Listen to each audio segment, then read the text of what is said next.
She said my gift was too cheap and embarrassed me in front of everyone. So I took back the car I bought her, walked out of her party, and months later, she showed up at an event I was hosting, begging for another chance.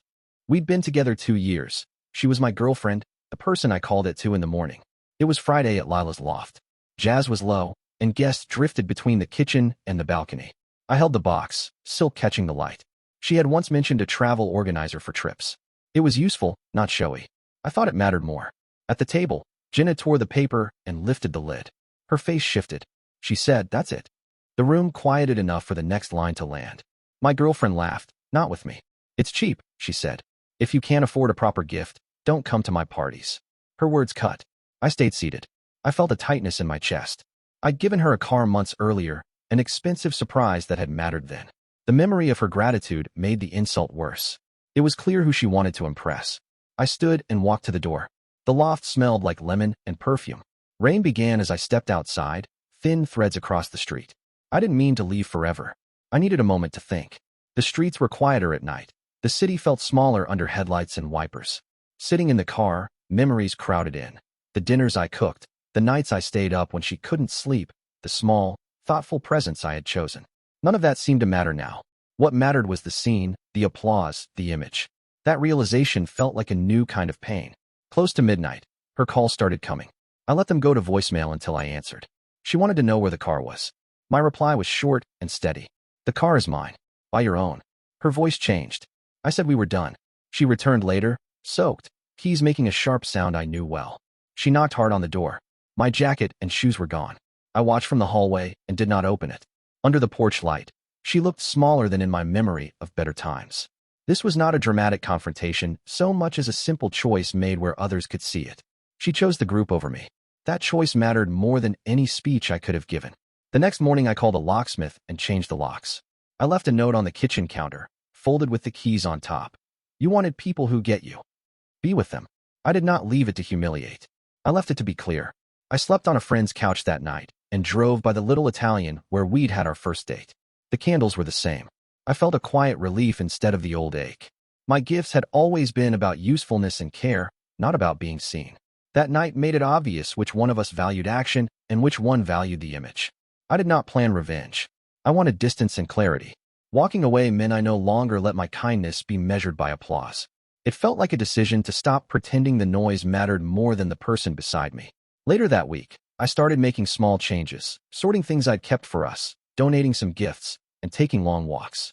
It was slow and necessary. Each act made the choice feel less sharp and more final. One night, I scrolled through my phone before sleeping and saw her post, a picture from another party. The caption read, "Surrounded by people who get me." Jenna had commented 3 heart emojis, followed by "finally free." She tagged some new guy beside her in the photo. I stared at the screen for a few seconds, then locked my phone. No anger this time. Just confirmation that walking away had been the right move. The next morning, I changed the locks. She came by that evening, shouting from outside, saying she still lived there. I didn't answer. I watched from the window as she tried calling me, then gave up and sat on the porch for a while before leaving. When I stepped back inside, I saw her things still around the house, shoes by the door, a few sweaters in the closet, her coffee mug on the counter. I packed them neatly into a box, taped it shut, and left it outside with a note. "You wanted people who get you. Be with them. Take care." That night, I drove for hours through quiet streets, past the Italian place where we'd had our first date. Same flicker of candles through the window, same music floating out to the sidewalk. Nothing had changed, except me. I realized something on that drive. The car, the gifts, the dinners, they weren't the point. I had spent so long proving I could give her everything she wanted. Without noticing, she didn't value any of it unless someone else was watching. I didn't want her to hurt. I just wanted her gone from the parts of my life she didn't respect. I slept more easily after that. The air in the house felt clearer. Days turned into a quiet routine. Work, gym, coffee alone in the mornings. Slowly, the noise of her absence turned into peace. Then, just when I thought everything had finally settled, my phone buzzed at 5:47 a.m. "Can we talk?" I blinked at the screen for a while, unsure if I was even awake. I hadn't heard from her in nearly a month. I almost deleted the message, but didn't. 20 minutes later, another text appeared. "I think I made a mistake. Please just hear me out." I put the phone face down. She had made her choice, loud enough for everyone to hear that night. What more was there to say? But as I sat there in the dark, curiosity tugged at me. Not about her feelings. I knew how she worked, but about why she suddenly cared again. I didn't reply. Not then. I got up, made coffee, and went about my morning. By evening, another message came. This one is longer. I shouldn't have said those things. I was angry and embarrassed. Jenna pushed it. But it wasn't about the gift. It was about me. I felt small and took it out on you.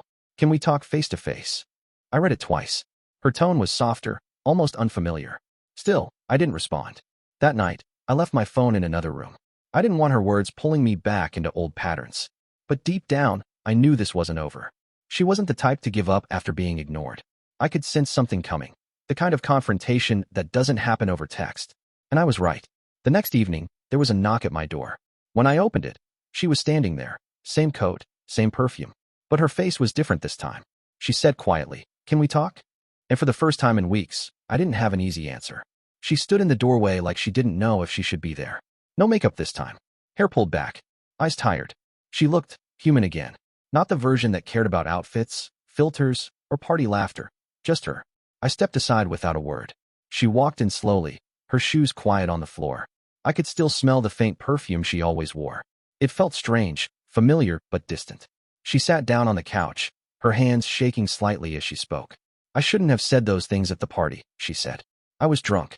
Jenna kept pushing it, and I just followed along. I didn't mean it like that. I didn't interrupt. I just watched her. "You didn't defend me," I finally said. My voice sounded calmer than I expected. She nodded, her eyes glancing away. "I know." I froze. That wasn't true. She hadn't frozen. She had chosen her side. And it wasn't me. She kept talking. "After you left, they started laughing about you. Jenna told everyone you took the car back like a child." I just stood there, pretending not to care. "But when I called you, and you said we were done, it hit me. You were the only one who ever cared about me for real." Her voice cracked, and she took a breath before continuing. "Jenna, she wasn't even a real friend. She introduced me to that guy I tagged in my post, said he was better for me. We started going out. He said all the right things, paid for everything, and called me classy. But last week, he ghosted me, blocked me on everything. Now Jenna's dating him." The words hung in the air. I didn't move, didn't say anything. Just silence between us. The kind that makes the truth echo louder. She looked down at her hands. "I lost everything, didn't I?" Still quiet. She looked up again, her eyes watery but not dramatic. "You didn't deserve what I did to you. I thought money and image were more important than kindness. I thought people like Jenna made me look better. But all they did was use me." I leaned back, crossing my arms. "Now you know how it feels to be disrespected in public." She nodded slowly. "Yeah, I do." For a moment, neither of us spoke. The sound of the fridge filled the silence. It wasn't anger I felt anymore. It was clarity. The kind that comes too late for both people. She stood up, wiping her face. "I didn't come here for pity," she said. "I just wanted to say sorry." I looked at her, not as someone I loved, but as someone I had finally learned from. "Apology accepted," I said quietly. "But it doesn't change what happened." She nodded again, understanding what I meant. "I know," she whispered. "I just needed to tell you." I walked her to the door. She paused for a moment before stepping outside. "I hope you find someone who sees your worth," she said. "I already did," I replied. "I just didn't realize it wasn't you." She left without another word. The streetlight caught her for a second before she disappeared around the corner. That night, I sat alone, thinking about how fast everything had changed. No more shouting, no more guilt, just quiet. I thought that was the end. But it wasn't. 2 months passed. Enough time for anger to turn into distance, and distance to turn into calm. By then, my days were simple. Work, morning runs, evenings at home. I had stopped checking her social media, stopped wondering what she was doing. It was like closing a door that no longer needed to be opened. Then one night, I was scrolling through stories when her name popped up on a mutual friend's post. She was sitting alone at a cafe, looking different, quieter. The caption said, "Some people teach you what love shouldn't feel like." No Jenna beside her. No new guy. Just her, a coffee cup, and a caption that sounded like regret disguised as wisdom. I didn't react. I just kept scrolling. A week later, I went to a networking event downtown. Crowded bar, soft music, people talking over each other about jobs and contacts. I was by the counter when I heard a voice behind me. It was Jenna. She didn't recognize me right away, or maybe she pretended not to. Eventually, she walked over with a glass in her hand and a forced smile. "So, how's your ex doing?" she asked, tilting her head. I met her eyes for a second and replied evenly, "Why?" "Miss her." Her smile faltered a bit. "They broke up. The guy she was seeing used her for money. Apparently, she's been calling me nonstop." I stopped answering. There it was, karma, doing its quiet work without needing me to lift a finger. "Funny," I said. Didn't you once tell her she deserved better than me? She looked away, pretending to check her phone. I didn't wait for an answer.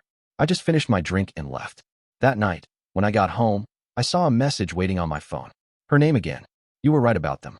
I'm sorry again. I hope you're happy. I didn't reply, because I was happy, just not in the way she thought. I wasn't celebrating her downfall. I was finally free of her shadow. After that night, life moved forward fast. I started meeting new people, taking trips, and focusing on things I had set aside when our relationship consumed everything. There was peace in being ordinary again, and not having to prove anything. Months later, I received an invitation to a charity gala through work. A big event with suits, soft jazz, and a few familiar faces from around the city. I went mostly because my company was a sponsor and attendance was expected. The place was beautiful, gold lighting, quiet music, people talking politely over glasses of champagne. And then, I heard it. A voice I hadn't heard since that day on my doorstep. Her. She was standing near the bar, in a simple black dress, looking around the room with that same nervous half-smile she used to get when she didn't know where to fit in. When our eyes met, she froze for a second. I didn't look away. She walked toward me slowly. Hey, she said. Didn't think I'd see you here. Yeah, I replied. Been a while. Her smile was faint. You look good. Thanks, I said simply. There was a long pause, not uncomfortable, just full of things neither of us needed to say anymore. The band started playing a slow tune. Around us, people laughed, clinked glasses, and took photos. And yet, in that crowded room, it felt quiet. She looked down at the gold invitation in her hand, and that's when she noticed something that changed her expression completely. You work for this event? She asked softly. That moment, her realizing where life had brought us both, was the start of the final chapter neither of us saw coming. She glanced again at the invitation, her voice quieter now. You work for this event? I nodded. Yeah, my firm sponsors it every year. Her eyes widened just a bit, not in shock, more like something heavy had just settled in. Wow, she said softly. You really made it. I smiled politely. It's been a good year. She hesitated, looking down at her hands. I still think about that night, she said after a pause. The party, the car, everything. I was selfish. I cared more about how I looked than how I treated you. And I paid for it. Her voice wasn't shaky, just tired, the kind of tired that comes after too many realizations. I said nothing. Sometimes silence holds more truth than words ever could. Jenna's gone, she continued. She used me, then left. That guy too. They both moved on together. I guess that's what I deserved. I looked at her, and for the first time, I didn't see the girl who humiliated me at that party. I saw someone who had learned what it feels like to be on the other side of her own choices. She glanced up again. You look happy now. I am, I said simply. Peaceful, actually. That word hit her. I could see it in the way her smile faded. Peace meant she no longer had a place in my life. And for the first time, she seemed to understand that. I'm glad, she whispered. Really? She swallowed. You were a good man. I just didn't see it back then. I nodded slightly. Maybe we both needed time to see who we really were. There was a short silence between us, the kind that doesn't hurt anymore. Just a quiet goodbye. Then, as I turned to leave, someone across the room called out my name. One of my team members. She looked over, realizing they were calling me. You're hosting this? She asked. Yeah, I said with a small smile. Our company runs the charity program. Her expression shifted, surprise, regret, something else she couldn't hide. It wasn't jealousy, just the sting of recognition. She finally said, You really became someone. I shook my head. I just stopped trying to impress the wrong people. She looked away, her voice barely above a whisper. I hope you find someone better. I already did, I said quietly. Myself. That was the last thing I ever said to her. I walked away, the music soft behind me. I didn't look back.